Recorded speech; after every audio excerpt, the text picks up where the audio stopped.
one and only. The one and only. NFL Films, you know that last name. His carries his own weight. You walk in the room, Super Bowls, Radio Row, whatever it may be, breaking down film, breaks it down better than anyone you can think of. And we had a great luxury of being able to have him here. We pulled him out of Billy Joel last night. Like, get on out of here, Greg. You gotta talk in the morning, you know what I'm saying? He tried to stay out all night on Broadway. We said, you can't do that, Greg. You gotta get up here and talk. But this is Greg Cosell. Come on up, Greg. Y'all show him some love. All right, Slay.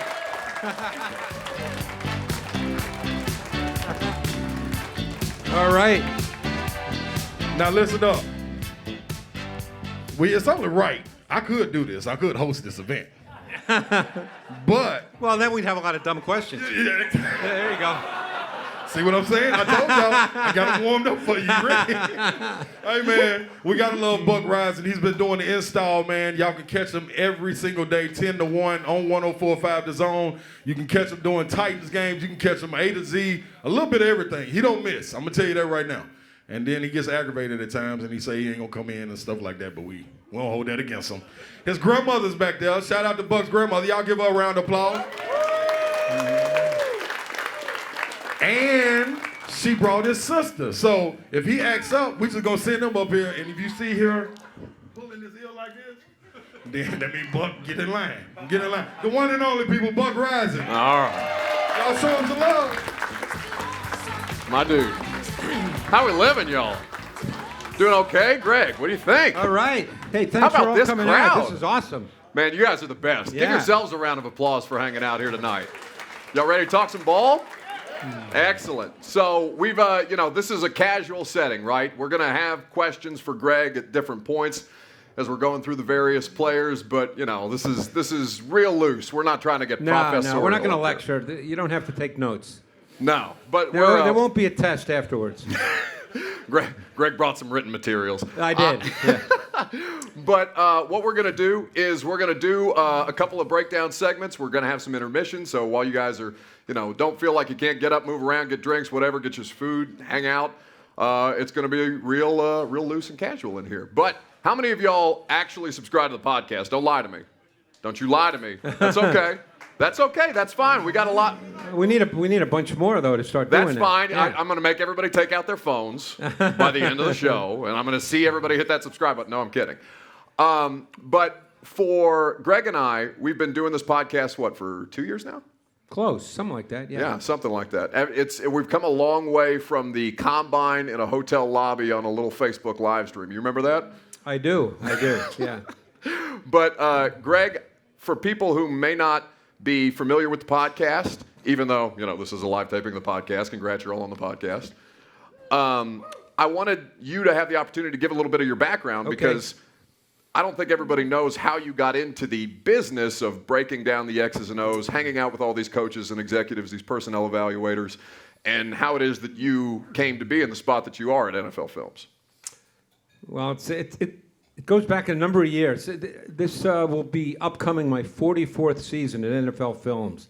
So I started in 1979. Round of applause for that, by the way. 44 years at anything. Good Lord. And, a lot of people always ask me, Buck, they say, well, you must have done this in college, which actually I didn't. I went to a liberal arts school. I majored in American history and political science. And my first year out of college, I actually taught at a private day school in Michigan, and I coached basketball and baseball. And I realized I didn't want to be a teacher, so I ended up applying. This was back, before computers, basically. So this was actually when you sent resumes and cover letters through something called the U.S. Mail. And, What's that? Yeah, exactly. I'm unfamiliar. Yeah, and I must have sent about 1,000 out. And one of the guys I was living with lived in Pennsylvania, just outside of Philadelphia. And his dad said, hey, did you ever send anything to NFL Films? I said, no, but what's one more? You send 1,000, what's 1,001? So I sent it, and about a week later, I get a call from Ed Sable, who is the founder of NFL Films, and he said, hey, we'd like to bring you in for an interview. So I go in for an interview, and a week later, I get offered a job. And that seemed like a really good thing, so since I didn't really want to teach anymore. So that was July 23rd, 1979 was my first day at NFL Films. So about 5 years later, Steve Sable, who was really my mentor, my friend, he passed about 10 years ago. he came into my office about 1983, 1984 and said, hey, ESPN, they're a young company. I think they were looking for some football.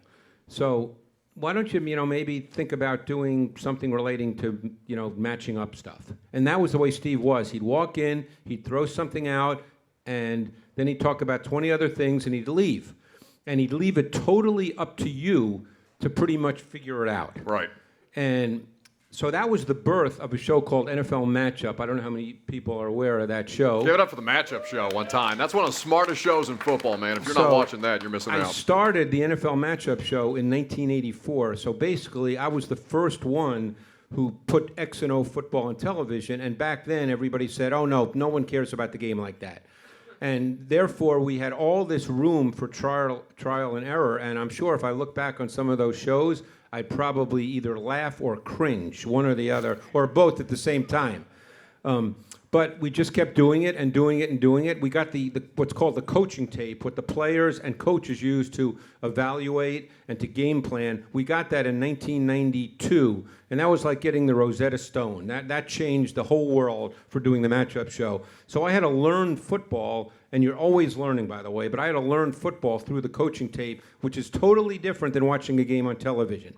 And I've been so fortunate with the people I've worked with through the years and people I've had a chance to get to know through the years to really keep learning and learning. And I produced it from 1984 to 2016, 17. And then ESPN had a round of layoffs. And then they decided they wanted me to be on the air, on the show. So for the last 6 years, I've been an analyst on NFL Matchup, in addition to doing radio shows, podcasts. I don't think I'm saying anything out of school, Buck, to say that Nashville's not the only station that I do when I, talk football. You're cheating on me? I am. Sorry. That's hurtful. You know what? Yeah. I've been cheated on in much worse ways. It's okay, well, Greg. that's good. That's good. So, I had an opportunity going back. Oh, it's okay. I made the joke. You're fine. I had an opportunity going back probably 15, 20 years to start doing radio, start doing some TV, and fortunately, it's kind of worked out, and I absolutely love it because it's all a function of just studying the coaching tape, which I absolutely love to do. And because I grew up in Queens and New York, and my high school did not have a football team, when I started watching coaching tape, to me, it became an academic and intellectual exercise. So that's the way I see the game, and by the way, that's the way coaches see the game too. So I just really, that's what I do. I love it. I was saying to someone that I've already started watching tape for who's going to be in the draft next year, just to show you how nuts I am. This is the kind of stuff I do. And in probably in about 6 or 7 weeks, I'll just start watching NFL tape, to start preparing for the season. I'll grab different teams, study them in great detail, because during the season, it's hard for me to watch one team 5 or 6 games in a row. I can't really do that during the season. I feel like my back's to you guys. Sorry about that. So. That's all right. That just means we got a full house. It means there's a lot of people you got to turn around for. Yeah. So, I can do that kind of stuff in the off season where I can take, let's say, an offense and watch 5 or 6 games in a row, and I can learn more that way than during the season where I have to try to each week get through as many games as I can, not only for my matchup show, which is obviously my main job at NFL Films, but for, the podcast, the radio shows that I do. So basically, that's, I guess, the Cliff Notes version of my career. So, it's been a pretty good run, and they're going to have to throw me out of the door, I think, until, hopefully that won't be happening anytime soon. Well, and I'm just the dumb guy who says, hey, Mr. Football Man, please tell me how these guys do the things that they do on a field of play. Absolutely. No, we're really excited to break down this Titans 2023 rookie draft class with you. And, Greg, I don't think there's a better place to start than the quarterback. Now, I want to ask the audience, though, first and foremost, how many of you didn't like that pick? Daniel! You, where are you? Where are you, Slay? How do you not need a microphone? That's incredible. It's truly a gift. Now, I'm not having a whole conversation with you. Get out of here. But there was obviously some controversy, or controversy might be the wrong thing. We got the UK fight song playing in the background. We got some Big Orange. Oh, no, am I listening to Rocky Top? I can't hear great up here. That's going to get me thrown the hell out of the state of Tennessee real quick. You kidding me? So there was a lot of people who have seen Will Levis play Yeah. in the state of Tennessee, and they were not necessarily fans of that. Now, since then, Greg, there has been, there's been time for cooler heads to prevail, and the Titans certainly needed an option behind Ryan Tannehill, who's on an expiring contract. Levis is a prospect. You and I talked about this prior to the 2022 season, prior to his struggles. And we talked about this guy as, and I'm sure a lot of you guys saw it playing in the SEC East. Like, we're talking about a guy who could have been in the discussion for the number 1 overall pick in a class that included all these quarterbacks who just went. And then the 22 season happens, and everybody's kind of conflicted about it. So let's start with the player himself. Let's start with his traits. Yeah. Will Levis. What do you like? What do you not like? What's the film tell you? So let's just give a little background first, because last summer I watched Will Levis from his 2021 tape. And obviously at Kentucky they had an offensive coordinator named Liam Cohen, who came from the Rams, then left after that 1 year, went back to the Rams, and I believe now he's back at UK, if I'm not mistaken. So in 2021 he had Liam Cohen, who basically brought the Rams offense to the University of Kentucky. And Will Levis did some things that, college quarterbacks don't do. He actually called plays in the huddle. Pretty unique in college football. You do that a lot in the NFL, but you don't really do that in college football. And I watched his 2021 tape, and he was very, very good. Will Levis is a quarterback that's very accountable to the system. So in other words, and that's not a negative thing, because I know a lot of people hear system quarterback, and you think, oh, that's a bad thing. Think of it this way. Every coach has a system. Every play call is theoretically designed to attack a certain defense that's anticipated based on film study. So in an ideal world, you want your quarterback to be able to throw to the primary receiver. Now, we know that doesn't happen on every play, but obviously there's also a secondary receiver, there's a third receiver, there's a check down. Will Levis is very accountable to the system. He will go through that, and he will throw the ball to who he believes is the open guy, which is why you often see him stay in the pocket and not leave the pocket. And in 2021, he played at a pretty high level of efficiency. And in fact, in my notes, and we can put this stuff up at some point so people can get a chance to look at it. Sure, we got our great tech Sean back there making it happen. Sean, if we could do the Will Levis people can get up and read the notes, please. because you're not going to be able to read them sitting, because these are the kinds of things I do in terms of the detail with which I watch these players. And I came away from watching him in 2021. There are my notes on Will Levis, by the way. Obviously, as I said, you're not going to see them from where you're sitting. But feel free, if you want to get up and take a look. It's not going to bother me. And we're going to do some tape breakdowns as well. I came away from watching him in 2021 thinking, with a really good 2022 season, this guy's going to be in the conversation for the number 1 pick in the draft, because he's super gifted. I mean, you're talking about a guy that's big, he's physical, he's twitchy, it's a term we like to use. Everything he does is fast. He's got a really powerful arm. He's got a compact delivery. And then 2022 happened, and I was able to speak to a coach on the Kentucky staff. And during training camp in August, NFL scouts come down to watch players. That's what they do. That's the job of NFL scouts. One of their jobs, they come down, they make the rounds in August, they watch players who are going to be in the draft. And they came to Kentucky, and he was unbelievable. This coach told me that all the scouts were basically saying, this guy's going to be the first pick in the draft. He's so physically gifted, and he's so smart. And then here's what happened. They go through 2 or 3 games in which they run their offense the way they want to run it, where there's a lot of boot action, there's a lot of movement, because essentially they were running either the Rams and the 49ers offense, kind of a combination of both. And they're both very good offenses, particularly in the pass game. And then Levis gets hurt. 2 significant injuries. I think it was week 3 or week 4. And he was actually told by the doctors at Kentucky that he shouldn't be playing. And Will Levis, because he's so tough mentally and physically, said, that ain't happening. I'm playing football. And he played through all that, and they had to change the offense. They couldn't do what they wanted to do, so everything had to change. And everything became a struggle. And this is something I didn't know, so I'm sure you guys didn't know this. But everything after week 3 or 4 changed dramatically. Everything they practiced in August through training camp, a lot of that had to get thrown out the window. They couldn't do what they wanted to do and what they had practiced doing and what he had done very well through the first 2, 3, 4 weeks of the season. So everything changed. He didn't have mobility. He was very stiff. The tape shows you this, by the way. He looked very stiff. And while I'm watching this tape, I'm thinking to myself, God, what's going on here? The guy just, everything is every play just seemed like a struggle. And then I found this out after the season, and it made perfect sense. So Will Levis is a really talented guy. Now, obviously, he fell to early in the second round, and I knew I was doing this when the draft happened. So, as I said to Buck, I said when they made the trade, I was so excited both of us, baby. because quarterbacks are a lot more fun to talk about than offensive tackles. Although we're going to talk about offensive tackles, obviously, we'll get to Pete. It's not Big Pete's fault. It's not his fault. He's not a quarterback. Because obviously the O-line. The guy who played offensive tackle this past year, I don't need to tell you guys, was not very good at left tackle. Well, I didn't hear a round of applause for Dennis Daly. Tough scene out there. Yeah. That's very nice. I'm sure he appreciates that. Thank you, Brent.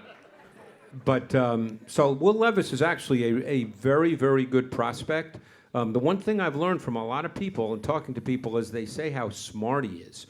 And, obviously he has an understanding of NFL pass game concepts because essentially under Liam Cohen, it was the Rams offense under Rich Scarangella, who was there this past year. He's a Kyle Shanahan guy, so there were a lot of 49ers offensive principles in that offense. So he is used to being in a huddle, calling plays, getting up to the line of scrimmage with more than one play, actually killing plays if he has to. You see that all the time on Sundays in the NFL where guys kill plays. You don't see that in college football because most guys are standing with no huddle and they're looking to the sideline and getting the play. And just keep one thing in mind. Calling a play in the huddle the right way, that might seem like a simple thing. It's not. It's a learned trait because you have to be able to call the play, which can be very wordy. It depends on the offense, and you have to call it with conviction. You have to call it with belief. Everybody in that huddle, and think of it, when you get to the NFL and you got offensive linemen who might be 30 years old, have played a lot of games, they don't really care who the quarterback is. All these guys want is for the quarterback to execute and to be in command. And when you have experience calling plays in a huddle, we've had coaches at NFL Films who wanted us to film them in preseason and training camp, film their quarterbacks calling plays in the huddle just so they could see exactly how it sounds, right? Because that's really important. You have to be able to get in there and say it like you care. And you have to look at everybody in the huddle. You can't have your head down. You can't be whispering it. You have to say it like you mean it because otherwise guys don't believe it. And Will Levis has experience doing that. And as I said, that is a learned trait. That's not something that guys growing up playing quarterback now with all these 7-on-7s and the shotgun and the no huddle and the tempo and all that, not a lot of quarterbacks grow up in the game doing those kinds of things. Where's my VFL with Rocky Top on his phone? You feel any better? Oh, scared now. He was playing Rocky Top earlier. Hey, that doesn't mean he's good. By the way, that doesn't mean he's going to be a great player. I'm just, these are just things that has experience at. He's a very gifted guy. Quarterbacks develop at a different pace. Very often guys, take time. Some guys can step in right away. There's so many variables involved in how a quarterback plays early in his career.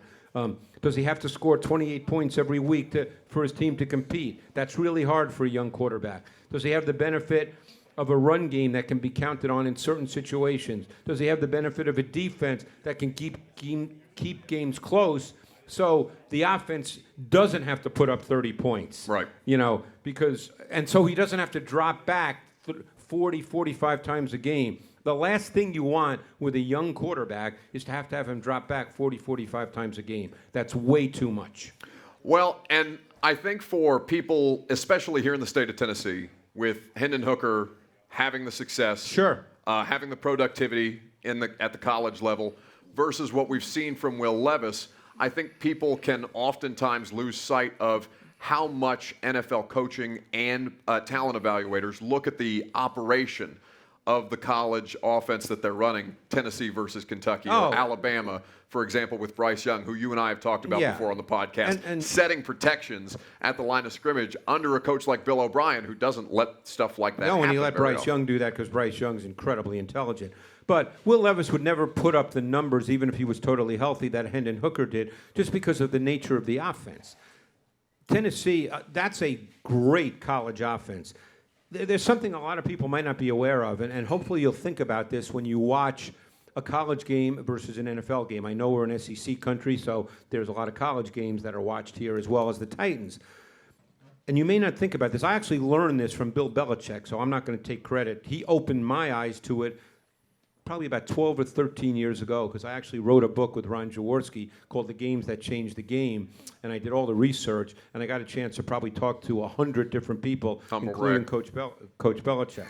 Humble brag is what I said. Sorry, Greg, I didn't mean to cut you. And, he said something to me. I had a chance to talk to him for an hour and a half on the phone. It was one of the best conversations I've ever had. I thought I'd get 10 minutes with him because he's Coach Belichick, and after about 5 minutes, he called me by my first name, and I thought, ooh, that's a good thing, And we ended up talking for an hour and a half, and I started to feel like, man, I got to get this guy off the phone. It's an hour and a half. But he didn't want to stop talking because we weren't talking about a game. We were just talking sort of philosophical football.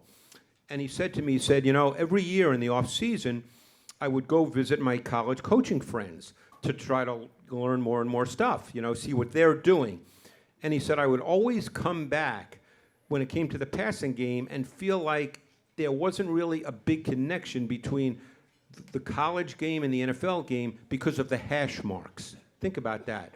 In college football, the hash marks are really wide. So the wide side of the field is like the Grand Canyon in college football. The NFL, the hash marks are closer together.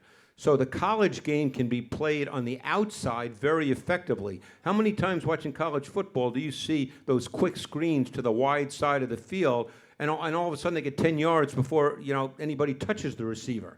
In the NFL, with the hash marks closer, the game is played more in the middle of the field. And for a lot of quarterbacks, and I'm not saying this will happen with Hendon Hooker. I don't know that. No one knows the answer to that. But all of a sudden, it seems like there's a lot more bodies in the NFL, even though there's not. Kevin O'Connell, who's now the coach of the Minnesota Vikings, the head coach, he actually wanted to get into broadcasting at one point, and we do something in the NFL called the Broadcast Boot Camp.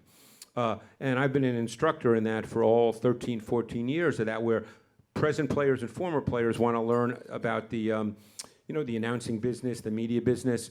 And the year Kevin came, he said to me at one point, he said, hey, man, can we run up to your office? Because we did it at NFL Films. Can we run up to your office and watch some tape? And we did that, and we got to know each other well. And he said to me, man, when I came into the league, and he was a third-round pick out of San Diego State, the Patriots drafted him, and he was a quarterback, and he said, God, when I came in the league and I dropped back and I had to make throws in the middle of the field, he said, I thought there were 15 defenders out there. Because it's totally different because of the hash marks.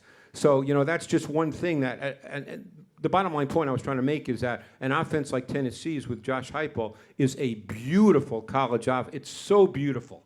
I mean, if you guys, obviously, SEC country, Tennessee, I'm sure there's a ton of Vols fans here. We got any Vols fans in the house? Yeah.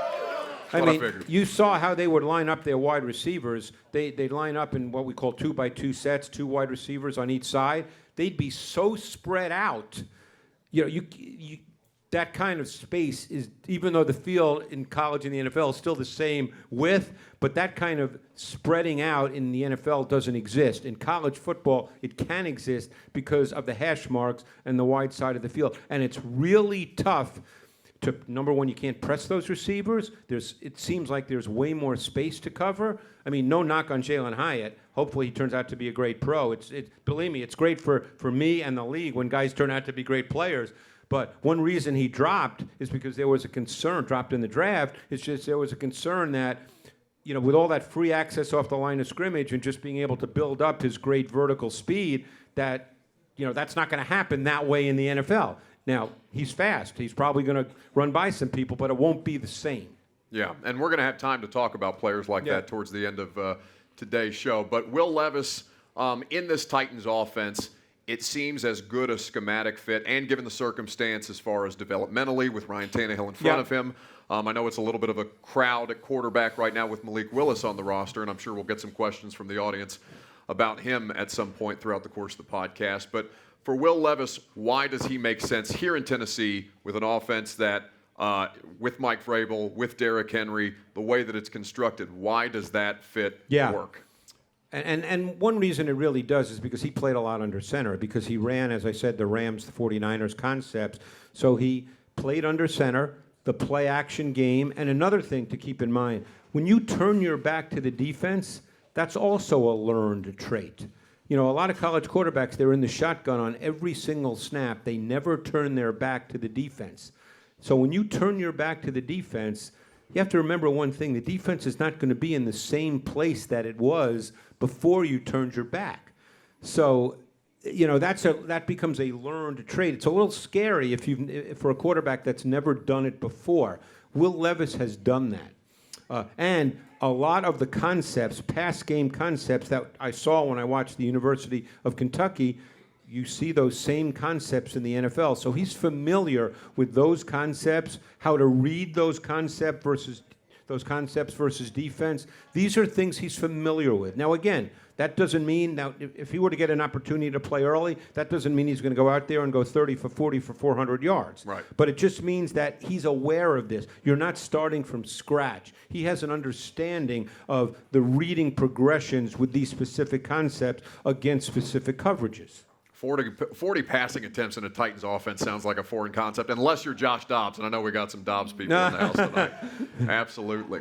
Well, that's not the way they want to play. Right. Let's put it that. You know, and again, we can get into this with questions, and you know, I'll let you handle how you want to do that. But I mean, obviously, I think there's a sense that this defense could be pretty good. Landry will be back. You know, they signed Arden Key. I mean, there's some nice pieces in place. Obviously, we'll see how the two stacked backers do, Rice and Alshire, you know, two new guys. Yeah. But I mean, I think there's a sense that this defense will be pretty solid and should be able to keep them in games. Well, there's never a doubt, and I know everybody who's watched a Titans game or been to a Titans game, no matter what the personnel situation looks like, they are consistently competitive in a way that a lot of times it feels like they have no business being. Right. And I think we've seen a lot of that, you know, kind of piecemeal type stuff with Mike Vrabel and his coaching staff in the last couple of years. And obviously we'll talk about the coaching staff because that's changed in a little bit. But with Will Levis, I think that just watching him a little bit at rookie minicamp, very, very small sample size. Now OTAs, we're going to be back out on the practice field with him and with the vets mixed in. We're seeing some of the stuff that I know we're going to put up on the monitors for people when we break down some plays here. Some of the things that you love about Will Levis, but also some of the stuff that he's got to work on, like Mike Vrabel called it, throwing into a team meeting the other day on a completion that ended practice to Josh Wiley. Yeah, and you know, and I think that is because, as I said, he's very accountable to the system. He's going to make some throws that seem like they're forced throws for a couple of reasons. Number one, that's what the design of the play tells him, and number two, he knows he has a gun, and he believes he can make those throws. He threw an interception this year. I don't know if you guys will remember this. It's not. I didn't put it in. I didn't ask you to get the play because it was a negative. But he threw an interception against Georgia. Does anybody remember that play? It was down in the red zone. It was to the right side. Keely Ringo was the one who made the interception. These are the kinds of things that just stick in my brain. You know, this is the kind of stuff I fall asleep thinking about. Audience vigorously scrolling for Georgia replay in the end zone. And you know, it might have looked to a lot of people at the time that it happened like, oh my God, what's he doing? It was a forced throw. But it wasn't really a forced throw. It was, he understood the coverage and he just underthrew it by probably 10 inches. And Keely Ringo made an interception, and because it happened in the red zone, it magnifies it. It makes it look even worse. But it wasn't a throw that you really went, oh my God, what the hell's he doing? He actually knew exactly what he was doing, and it wasn't really the wrong throw against the coverage, but it turned out to be an interception. And obviously when you have access to that specific result, we all know that everybody thinks it's a terrible throw. Sure.